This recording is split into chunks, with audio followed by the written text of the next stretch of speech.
Bienvenue dans Inside, l'émission qui part à la rencontre des Frenchies qui ont la cote en Corée. Fabia Yoon, ce nom ne vous dit vraiment rien, et pourtant ce Français a su conquérir la Corée. Passionné de taekwondo depuis son enfance, c'est par l'intermédiaire de cet art martial qu'il est tombé amoureux du pays du matin calme. Installé depuis plus de 6 ans, il est devenu, en l'espace de quelques années, une véritable célébrité. Fabien s'est essayé au mannequinat, il anime une émission de cuisine My Little Kitchen, et une autre intitulée MPD, consacrée au groupe de K-pop. On a notamment pu l'apercevoir dans des dramas, comme dans l'haletant King to Earth, ou plus récemment dans le fantaisiste High School Love-On. 벌써 챙겼어요. 커피. L'occasion pour nous d'en apprendre un peu plus sur le plus coréen des Frenchies. Ça fait déjà quelques années que tu vis en Corée, mais avant ça, quelle image en avais-tu ? Quand je suis arrivé pour la première fois en Corée, donc en voyage en 2007, ce que je connaissais de la Corée, c'était le taekwondo, parce que je m'intéresse beaucoup au taekwondo, à la Corée de par le taekwondo. Je savais pas grand chose, j'avais lu beaucoup de livres, j'avais regardé beaucoup de reportages, vu beaucoup de films et tout, mais au final, tant que tu vas pas sur place, tu peux pas comprendre quoi. Moi personnellement, même après 7 ans de vie en Corée, j'ai quand même une image très positive de la Corée, c'est d'ailleurs pour ça que j'y habite et que je compte pas quitter le pays pour le moment.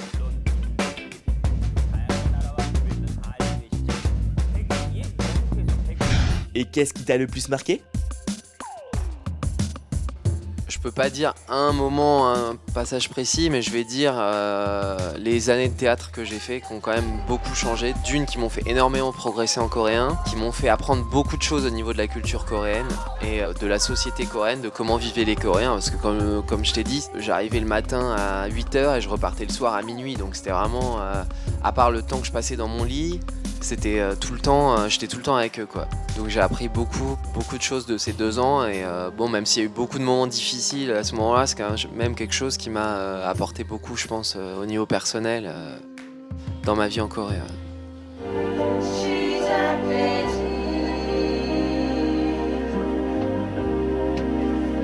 Tu as participé et animé de nombreuses émissions. Tu as d'ailleurs été récompensé en 2014 lors des MBC Entertainment Awards. Tu devais être sur un petit nuage, non ?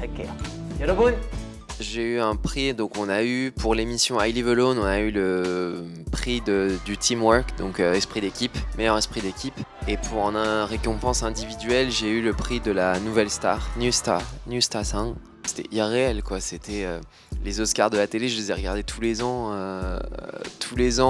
pendant 6 ans et puis là j'y étais, c'était la première fois que j'y étais en tant qu'invité quoi, et en plus je reçois un prix, je parle devant des centaines de milliers de personnes en direct en plus, c'était quelque chose, c'était un grand moment.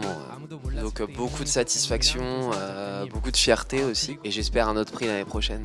C'est tout ce que l'on te souhaite.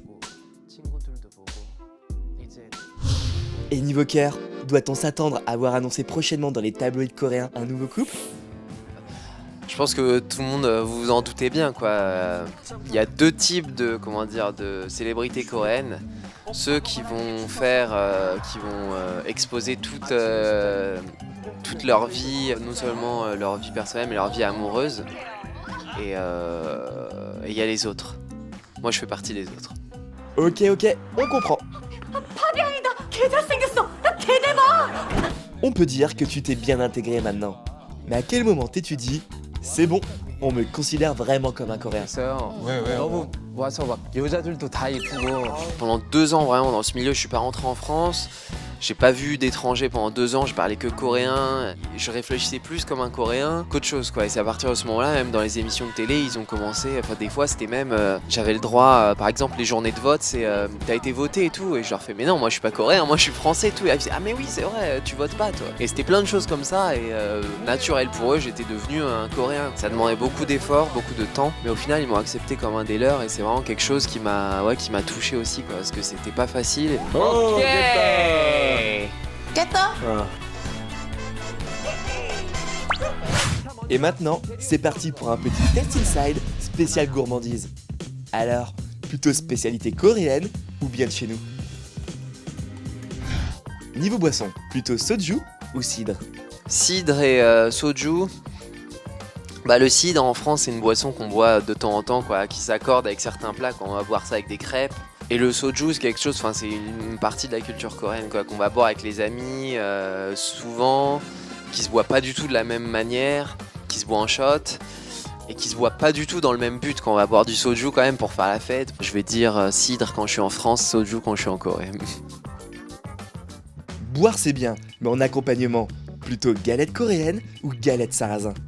Quand il pleut, galette coréenne, sinon galette française. Il y a une tradition en Corée qui veut que quand il pleut, on mange donc ce pajeon, cette galette coréenne avec du makgeolli, donc l'alcool de riz. Bon et bien comme tu es indécis, ce qu'on te propose, c'est un petit buffet avec les 4. D'ailleurs, il nous semble que tu t'es beaucoup investi dans les relations entre la culture française et coréenne. Tu y attaches une grande importance, n'est-ce pas? J'aimerais bien faire une sorte de passerelle entre les deux pays, quoi. J'adore la culture coréenne, mais j'adore aussi la culture française. J'aime beaucoup la Corée, mais j'aime aussi beaucoup la France. Je suis très attaché à mon pays, à ma culture, tout ça. Donc j'aimerais bien servir de passerelle, présenter les bons aspects de la culture coréenne aux Français et vice-versa de la culture française aux Coréens. Donc j'essaie de m'impliquer un petit peu dans tout ça.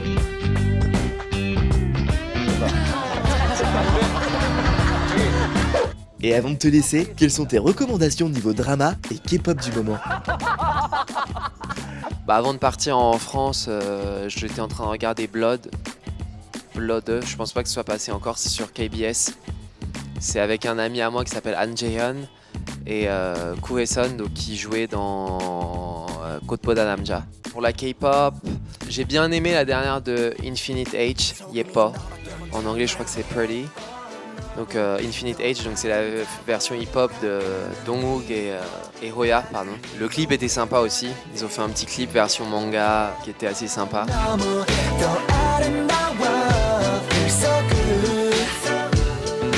Vous l'aurez sans doute compris, Fabien Yoon est devenu en l'espace de quelques années l'une des figures incontournables de la télévision coréenne. Charmant et bourré de talent, il est aussi bien à l'aise en tant que présentateur à la télévision que sur les plateaux de tournage ou encore sur les planches des salles de théâtre. Bref, le genre idéal. Sur ce, on vous quitte. Fabien nous attend pour une petite leçon de cuisine, rien que pour nous. Alors à une prochaine dans Inside.